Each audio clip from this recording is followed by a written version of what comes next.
Caterpillar wasn't just a company, it was an American institution. The unmistakable roar of its engines, the signature yellow machines etched into construction sites, battlefields, and rural farmland, it all symbolized the raw industrial strength of the United States. But now, in a move that shocked both Wall Street and Main Street, Caterpillar has decided to abandon its American manufacturing roots, not scale down, not automate, abandon. This wasn't just a business decision, it was an industrial earthquake. The announcement came without warning. 5 sentences that tore through decades of economic certainty. Caterpillar is shutting down all U.S. manufacturing operations. It will move its production abroad. Real quick, if you're into videos that cut through the noise and break things down clearly, go ahead and hit that like button. It helps more people find this. And if you're not subscribed yet, now's a good time. We've got more deep dives coming your way. Also, drop a comment and let me know what you think. I'd love to hear your take. Now on to the video. Why would one of the most iconic American companies choose to uproot itself completely? Is this just about cutting costs? Or is there a deeper, more troubling force at work? And what does this mean for thousands of workers, entire towns, and America's long-standing industrial dominance? The questions aren't rhetorical. This is the story of how a single corporate decision rippled through national security, community identity, global trade, and political credibility. Because this isn't just about Caterpillar, it's about the soul of American manufacturing. Across the country, stunned workers stood motionless at factory gates. Entire communities held emergency meetings. Politicians scrambled to assign blame. On Wall Street, Caterpillar's stocks surged, but in homes from Illinois to Texas, the news triggered a different reaction: fear. Because when Caterpillar walks out, it's not just steel and jobs that are lost, it's trust, identity, and the future of American industry. In the heart of Illinois lies Peoria, a city whose name rarely makes national headlines. Yet for decades, it was the pulse of American industrial strength. Why? One word: Caterpillar. To understand the full weight of Caterpillar's exit, you need to understand what the company meant to Peoria. This wasn't just where Caterpillar operated, it was where it was born. Generations of machinists, engineers, welders, and office clerks built lives around the hum of Caterpillar's factories. The company's presence wasn't confined to an industrial complex. It lived in every street, every diner, every neighborhood. Caterpillar yellow was as common as the American flag. Ask any local and they'll tell you. Caterpillar wasn't just a job, it was an identity. The town embraced the brand. The high school football team was proudly called the Bulldozers. 4th of July parades showcased floats made from retired machine parts. The local history museum had an entire wing dedicated to the evolution of Caterpillar machinery. It wasn't unusual to see miniature cat models on fireplaces or framed blueprints of old tractors hanging in living rooms. This was a town built by industry, for industry. One retired machinist, Jim Harlow, spent 38 years on the floor. His hands, worn and calloused, still tremble with pride when he points to the D7E bulldozer model sitting on his mantle. "I built that. I built machines that built highways. I helped build America," he says. His daughter, Mary, now working in the local school cafeteria, relies on her job that's funded in part by property taxes from the plant. "Everything is connected," she whispers. "If Caterpillar leaves, it all unravels." And then it did. Rumors began quietly. A missed site visit by executives, a canceled equipment order, an unusual hush in the HR department. Then came whispers of something called Project Sandstorm. The unease spread fast. No one could confirm anything, but everyone could feel it. And then the press release dropped. 5 sentences: cold, clinical, catastrophic. Caterpillar will transition all U.S. manufacturing overseas effective immediately. Within hours, shockwaves ripped through Peoria. Assembly lines paused. Workers stared at their phones in disbelief. The town's heartbeat skipped. Caterpillar, the town's engine, was powering down. And with it, a century-old way of life. Local businesses immediately braced for impact. The neighborhood coffee shop that served night shift welders saw its morning crowd vanish. The hardware store, once bustling with Caterpillar employees grabbing supplies on the way home, turned quiet. Even the barber shop, where every haircut came with factory floor gossip, stood empty. The economic fallout was immediate, but the emotional toll was even more severe. Caterpillar's presence had long ensured higher than average incomes. The median household income in Peoria stood nearly 20% above the state average. That number had propped up everything: school budgets, local development projects, even fire department expansions. Without it, the foundation cracked. Local officials scrambled. Emergency meetings were held at City Hall. The school board met into the early hours, calculating the impact of Caterpillar's departure on their already fragile budget. Some parents received emails warning that extracurricular programs, sports, music, even advanced science classes might face severe cuts. But it wasn't just economics, it was pride. Caterpillar wasn't some faceless corporation, it was family. People had grandparents and parents who worked the lines. Losing Caterpillar was like watching a loved one walk out the door and knowing they're never coming back. Peoria wasn't just losing jobs, it was losing its story. For now, the D7E model still sits on Jim Harlow's mantle, but he doesn't smile when he looks at it anymore. "It's just a souvenir now," he says quietly, "just a reminder of what we used to be." To outsiders, Caterpillar's decision seemed irrational, almost suicidal. How could one of the most recognized American brands, with decades of engineering excellence and global market dominance, walk away from its U.S. manufacturing base? The company wasn't going bankrupt. It wasn't under siege. So what happened? Behind the headlines, the truth was far more complex and far more ominous. The seeds of this decision were planted years ago, buried in a tangle of global economics, commodity instability, trade policies, and rising competitive threats. While Caterpillar maintained a public image of strength, internally, its financial health was being scorched by forces beyond its control. First, commodity prices surged. Steel, copper, diesel, the essential ingredients for building heavy machinery, saw double-digit cost increases. A sudden spike in nickel alone, just a dime more per pound, could increase production costs by tens of millions. Multiply that across thousands of machines and hundreds of contracts, and the strain becomes evident. Then came the tariffs. The Trump administration, aiming to protect American manufacturing, enacted sweeping tariffs on imported components, everything from hydraulic hoses to precision bearings. While the intent was patriotic, the outcome was paradoxical. Caterpillar relied on a global supply chain. Components came from Germany, Japan, even China. With new tariffs in place, each imported part suddenly became significantly more expensive. The very policies meant to help American companies were making domestic production financially unsustainable. Inside Caterpillar's boardrooms, alarm bells rang. Executives launched an internal audit, codenamed Project Sandstorm. Its mandate: explore offshoring options to restore profitability. Analysts ran the numbers. The verdict was grim.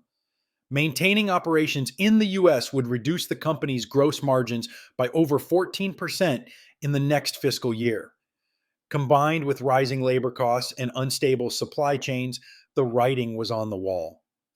Adding fuel to the fire, state-backed Chinese competitors like XCMG and Sony began flooding the market with machines that cost 30-40% less than Caterpillar's offerings.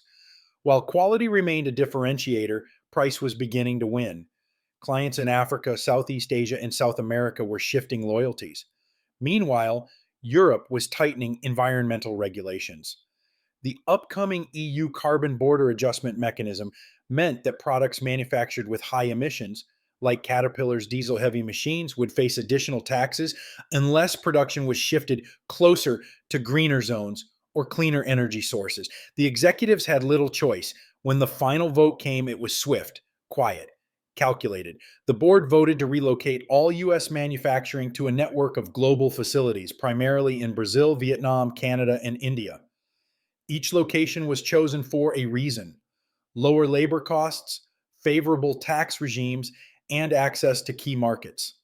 Then came the press release. It wasn't just a corporate update, it was a seismic shift. Investors responded immediately. Caterpillar's stock jumped 8% in pre-market trading. Analysts on CNBC praised the strategic pivot. But while Wall Street cheered, Peoria cried. To executives, this was about survival. But to communities, it felt like betrayal. What this move revealed was the brutal math behind globalization. Even a company as mighty as Caterpillar couldn't afford to play by old rules. Tariffs meant well, but in a hyper-connected, cutthroat market, they backfired. The system Caterpillar helped build was now devouring it from within. As one executive reportedly said after the vote, "We didn't want to leave America, but America made it impossible to stay." It was just another Tuesday until it wasn't. At 6:30 a.m. Central Time, the press release hit the wire. 5 sentences. That's all it took to spark a national panic. Caterpillar Inc. will be ceasing all U.S.-based manufacturing operations and transitioning production to global facilities. The company remains committed to delivering world-class machinery through a streamlined, cost-efficient international supply network. The statement was brief, neutral, corporate. But in Peoria, Decatur, East Peoria, and dozens of other manufacturing towns across America, it landed like a bombshell. The sirens at several plants went off, an unscheduled assembly call. Workers gathered around their supervisors waiting for answers. Some had already seen the news on their phones. Others stared blankly at the blinking red lights and wondered what went wrong. Within minutes, the market responded. Caterpillar's stock surged nearly 9% in pre-market trading. Investors, reading between the lines, saw it as a bold move to reduce operating costs and increase global competitiveness. Financial analysts praised the shift as a strategic correction and predicted strong earnings growth over the next 2 quarters. But in the homes and factory floors where the machines were built, there was no celebration, only silence. Union reps received emergency notifications to meet. Local news stations scrambled to interview stunned employees. Factory cafeterias emptied. Employees either stood in silence or left without punching out. By midday, the fallout had reached Washington. President Donald Trump, once a staunch supporter of Caterpillar and American manufacturing, took to the airwaves. In a fiery televised address, he denounced the decision as corporate betrayal and accused the company of abandoning the American worker in pursuit of cheap labor and foreign appeasement. "This is not the America I fought to rebuild," he said. "Companies that leave our shores will be held accountable. You do not turn your back on the people who made you." Meanwhile, north of the border, Canadian Prime Minister Mark Carney struck a different tone. In a carefully worded statement, he welcomed Caterpillar to explore opportunities in Canada, where business conditions remain attractive, labor is skilled, and regulatory frameworks are stable and supportive. His cabinet had already begun drafting incentive packages to lure Caterpillar's relocated operations. The contrast was sharp. One country denouncing the move, the other capitalizing on it. Inside the plants, the mood grew heavier by the hour. Some workers called their spouses in tears. Others reached out to their union stewards, desperate for answers. By evening, the company had distributed FAQ documents, but they offered little comfort. No severance packages, no relocation assistance, only links to unemployment portals and third-party reskilling programs. Factory towns across the country held emergency meetings that night. Mayors, school board members, and business leaders gathered in community halls trying to assess the damage. Caterpillar wasn't just an employer, it was an economic engine. Its tax dollars funded schools, police, libraries. Its presence anchored entire ecosystems. And now it was gone. For many Americans, the announcement wasn't just about Caterpillar. It was a symbol, a warning that no company, no matter how embedded in the American fabric, was bound by loyalty anymore. Globalization had torn through even the most sacred industrial institutions. As one city councilman in Peoria put it, "We didn't just lose jobs today, we lost part of who we are." The shock had only just begun.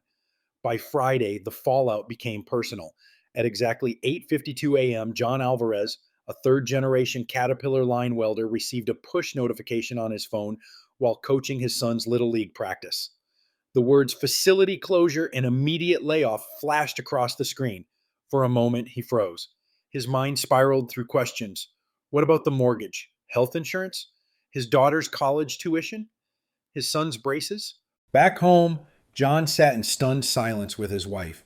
Together, they opened the official notice from Caterpillar on their laptop. It was real.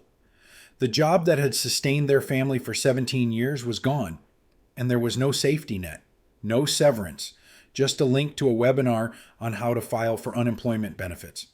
They pulled out a legal pad and began to list monthly expenses: utilities, groceries, insurance premiums, tuition. The math didn't work, not even close. John was not alone. Within 48 hours of the announcement, unemployment filings in towns tied to Caterpillar jumped by 38%. Local job centers became overcrowded. Staff worked overtime to process applications, but the lines kept growing. Some workers brought lawn chairs. Others waited in their cars with their children, unable to afford a babysitter. At the local diner, usually buzzing with laughter and factory floor gossip, only a few customers lingered, staring blankly at their phones. The owner, Sarah Bell, said she'd already seen a 40% drop in breakfast orders since the layoffs. People aren't just broke, they're scared. They're in mourning, she said. It didn't take long for the shock to spread. Some workers began planning to move to other states where manufacturing jobs still existed. Others, especially older employees, feared they'd never find work again. At the local community college, new enrollment inquiries tripled overnight as laid-off workers explored welding certification programs, IT courses, and truck driving schools. But retraining takes time and money, and for many, both were in short supply. One family, where both parents worked at the Caterpillar facility, faced a double blow. With no income and 2 kids in middle school, they began listing their second car online to cover next month's utility bill. Their youngest asked if he had to give up his trumpet lessons. The answer, heartbreakingly, was yes. Then came the health insurance crisis. Most workers had their medical coverage through Caterpillar. With layoffs effective immediately, many families found themselves uninsured overnight. Community health clinics prepared for an influx.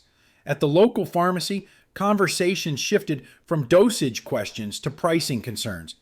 Patients asked which medications they could cut in half or delay purchasing. One pharmacist reported a 200% spike in cash payment inquiries in a single week. The local union hall became a de facto relief center. Organizers set up tables with coffee and sandwiches. They didn't have answers, just shoulders to lean on. Volunteers printed out food bank listings and helped people navigate job search portals. Rumors circulated about a potential class action lawsuit, but few were hopeful. More than anything, the mood was grim. Families had built their entire lives around what they thought was stability. Now, with one corporate decision, it was gone. Children who once dreamed of following in their parents' footsteps, becoming welders, engineers, machinists, began questioning those dreams. Why train for a job that disappears overnight? One high school senior asked during a career counseling session. The economic pain was obvious, but the emotional toll, the betrayal, the fear, the identity crisis was even deeper. As one laid-off foreman said, "It's not just our paychecks they cut the cord between us and the future." By the second week, the crisis had moved beyond homes and families. It was now seeping into the very fabric of local government, education, and community life. In Peoria, East Moline, and other Caterpillar towns, city budgets began collapsing under the weight of lost tax revenue. Caterpillar had been the single largest taxpayer in many of these regions. With its departure, mayors and council members were forced into emergency sessions to figure out how to keep basic services running. "We're looking at a 22% hole in our budget," said one city manager. "That affects snowplows, garbage collection, pothole repair, even police patrols." In East Peoria, the mayor stood before a packed town hall and delivered devastating news: citywide hiring freezes, cuts to library hours, and a likely suspension of after-school programs. The murmurs from the crowd were a mixture of anger, fear, and despair. "We depended on Caterpillar," one woman shouted. "What are we supposed to do now?" The schools were hit just as hard. Without property taxes from Caterpillar's sprawling campuses, the local elementary district prepared to consolidate classrooms. Teachers faced possible layoffs, and parents were warned about overcrowding and reduced resources. At one middle school, the beloved band director announced he could no longer afford enough instruments for everyone. Students wept as he explained that some programs might not return next semester. Public libraries, often overlooked but vital, felt the squeeze too. The main branch in Peoria had just renovated its children's reading room, but now faced weekend closures. One librarian quietly boxed up a shelf of rarely used books, knowing they'd likely be moved into long-term storage. "We're not just losing books," she said. "We're losing a safe place, a learning space." Local businesses too began to fold. The hardware store across from the factory, which had survived recessions, 2 ownership changes, and even a fire, finally shuttered. Its owner, a Caterpillar retiree, said simply, "No customers, no cash flow." At a small cafe near the plant entrance, the owner laid off 3 of her 5 employees. "Our entire morning rush was Caterpillar workers, Chinam," she said. "Now it's just me and the coffee pot." By the end of the month, towns were on the brink. Food pantries ran low. Utility cutoffs began. Foreclosures started to rise. But what stung most wasn't the numbers. It was the silence. The once bustling neighborhoods now felt hollow. Parks went empty. The hum of factory machinery replaced by an eerie stillness. This wasn't just a financial collapse.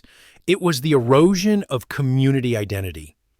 Towns that had stood tall for a century, powered by Caterpillar's engine, now found themselves questioning whether they could even exist without it. As one city council member put it, "When Caterpillar left, they didn't just take their machines, they took our future." The shock of Caterpillar's exit didn't stay confined to factory towns. It ignited a firestorm in Washington, D.C. Within 24 hours of the announcement, congressional leaders were demanding emergency hearings. Senators from the Midwest, many of whom had long touted their support for domestic manufacturing, took to the airwaves in outrage. "This is an economic Pearl Harbor," declared Senator Claire Dunn of Illinois.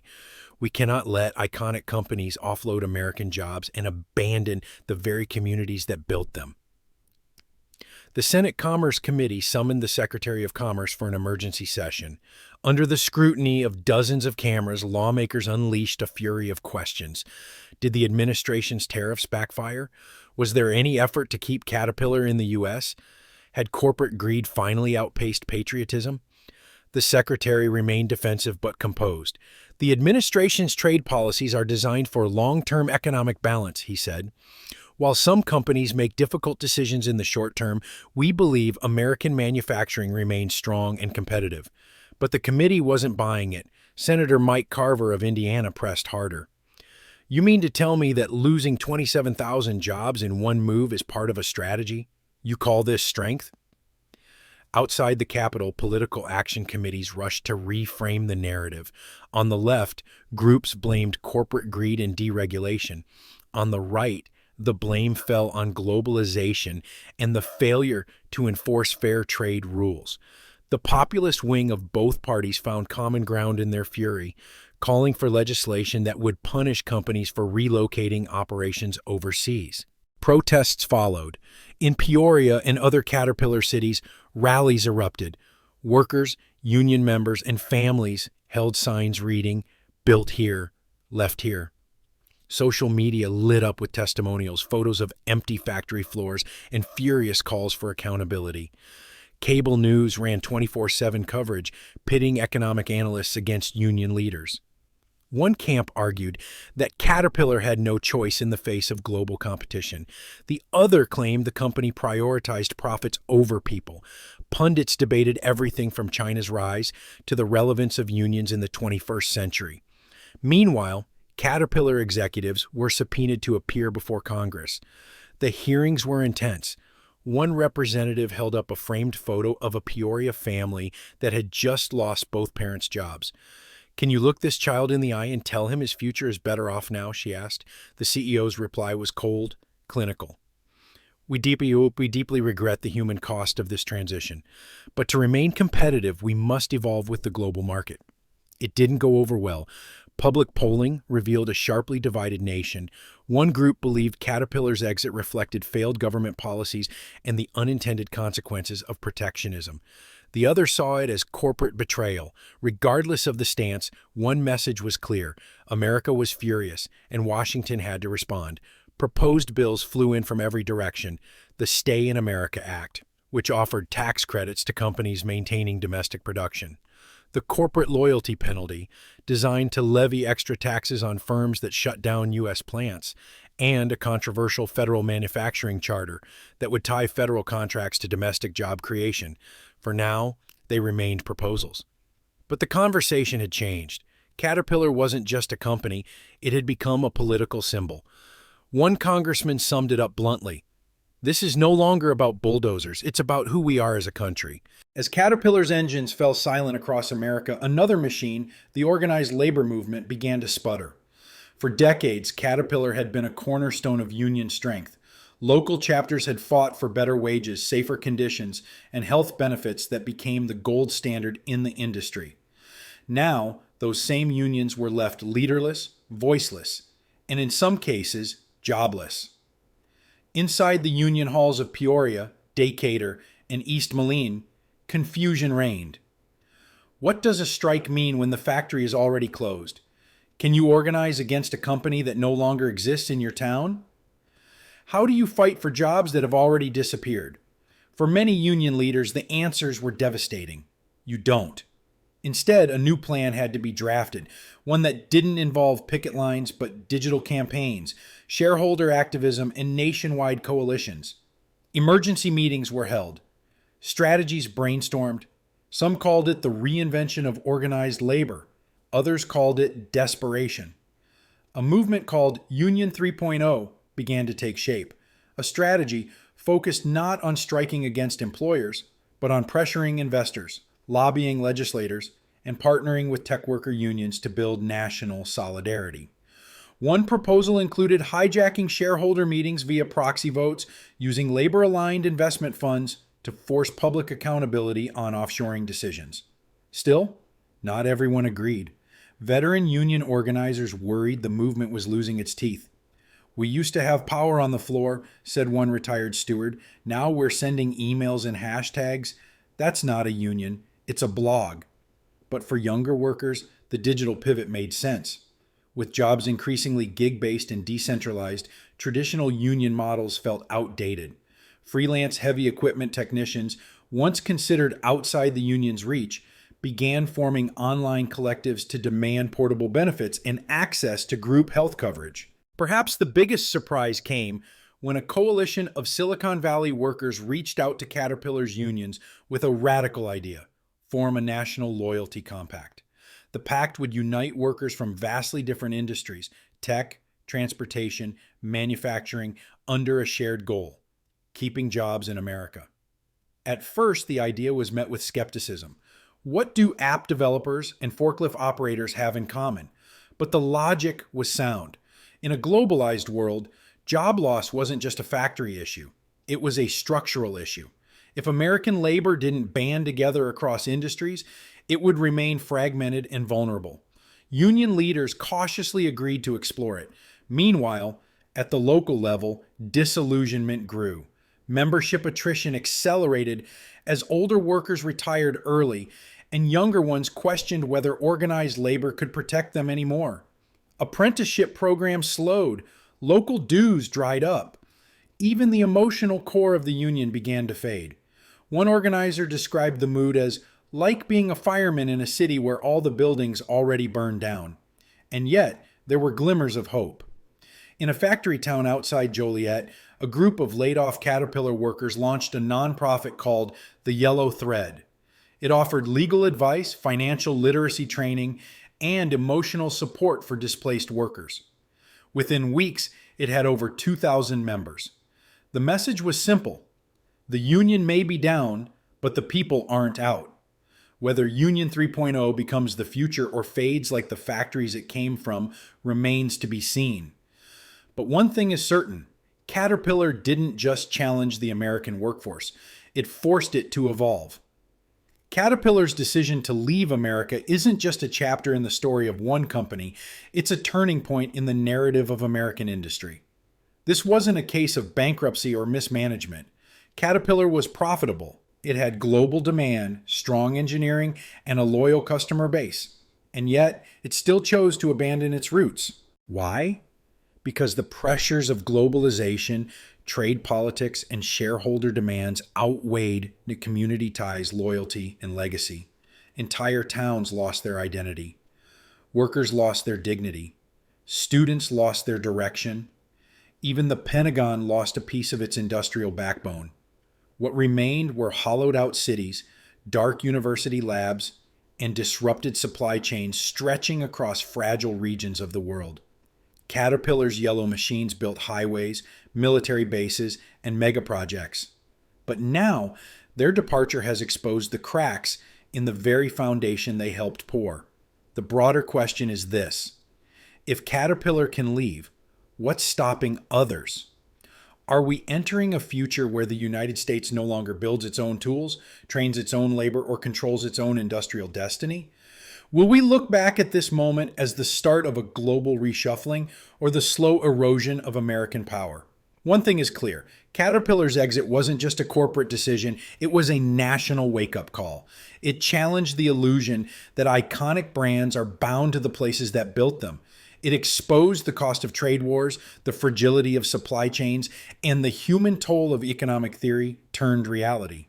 And as America stares into the bulldozer-sized hole Caterpillar left behind, one question echoes louder than any machine ever could: will we rebuild something better, or just learn to live with the silence? Once again, thanks for watching this video.